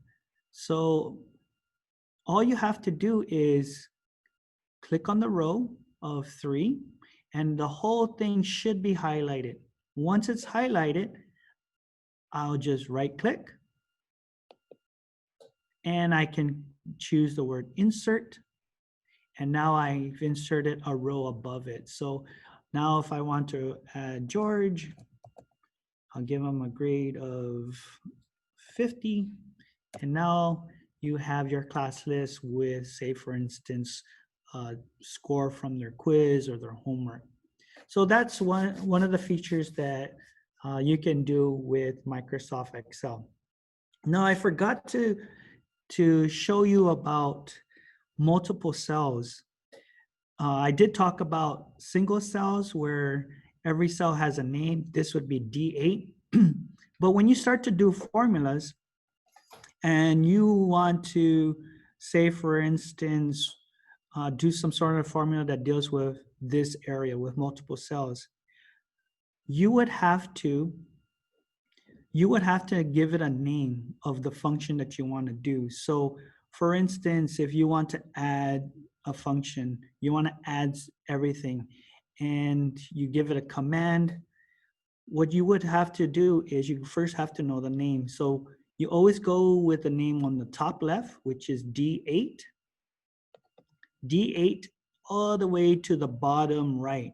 So this multiple cells, and what I'll do here is I'll give it a border, and I'll border all of it.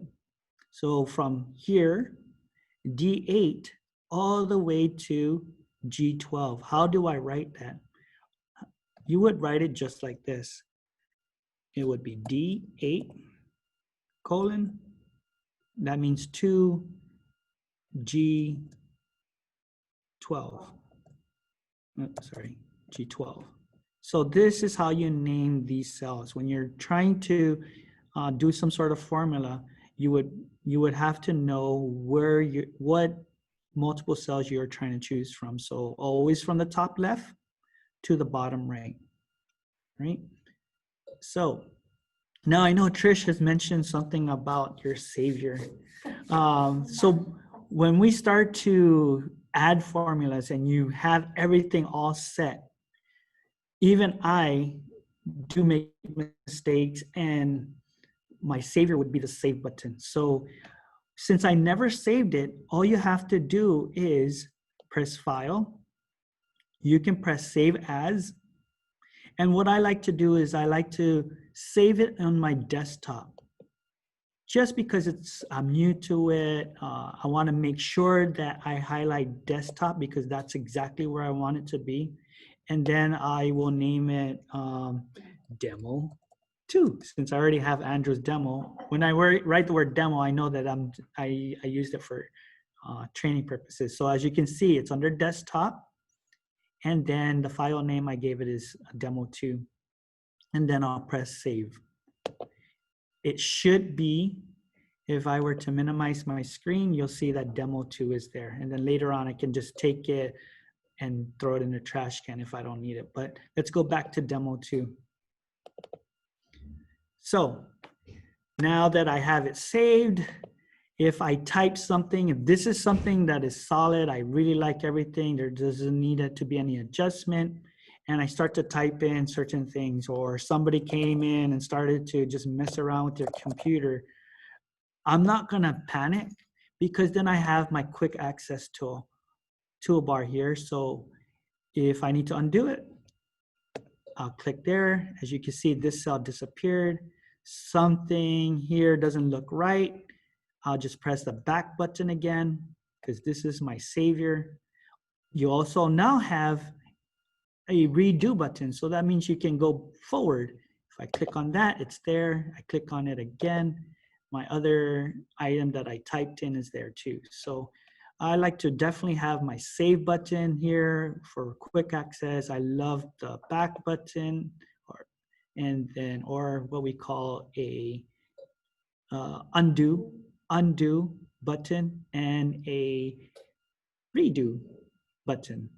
So definitely I love those 3 tabs. And then if I want to, since I do Microsoft Excel, I definitely like to sort things out, and having A through Z would be something quick. I don't have to scrounge around and look around here. So definitely you can customize it to your liking.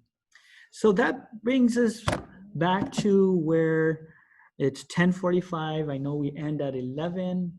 And so if there's any questions that you may have, you can post it. I know there's an evaluation that's coming up, and we'll go over our exit part. So please do not leave yet. We still have some important items to go over. Once again, my name is Andrew Guerrero. Thank you for participating today. And I hope you learn a thing or two, and that when you do teach the school, you're making sure that they understand what all the objects are within the Microsoft Excel.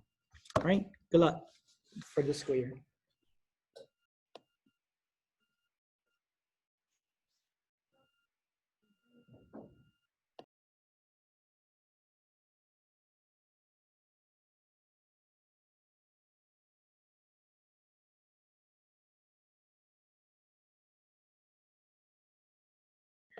All right, ladies and gentlemen, so we are slowly but surely going to close out our presentation.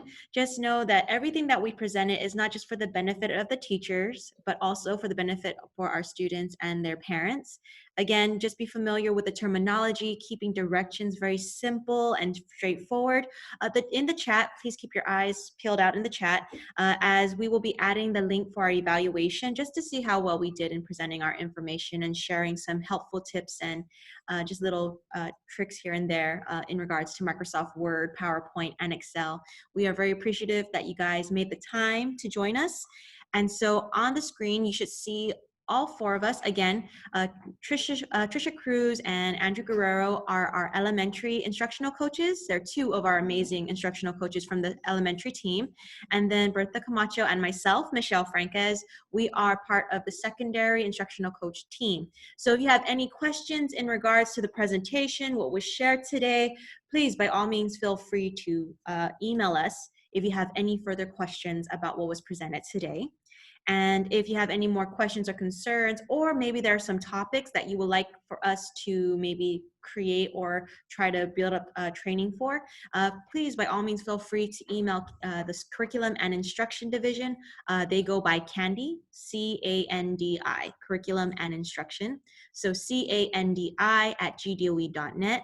But again, you can come, every school has not only instructional coaches, but now district mentors. So if you would like to receive some coaching services or you have more questions, by all means, please feel free to reach out to your admin and have them get a hold of the instructional coach or district mentor assigned to your school, and we can address these coaching services or district mentor services as soon as possible. So again, we're gonna leave the webinar going on for a little bit longer. And so what we will ask is for you guys to go ahead and do the evaluation. We're going to keep the webinar going for another 10 minutes, and then we will close out. So hopefully you guys will be able to access the evaluation as well as complete the evaluation. We thank you for your participation, and we hope to see you later on during the school year. If you have any questions or concerns right now that you would like us to address, by all means, feel free to use the chat right now. So again, thank you so much for your time, your patience, and your participation.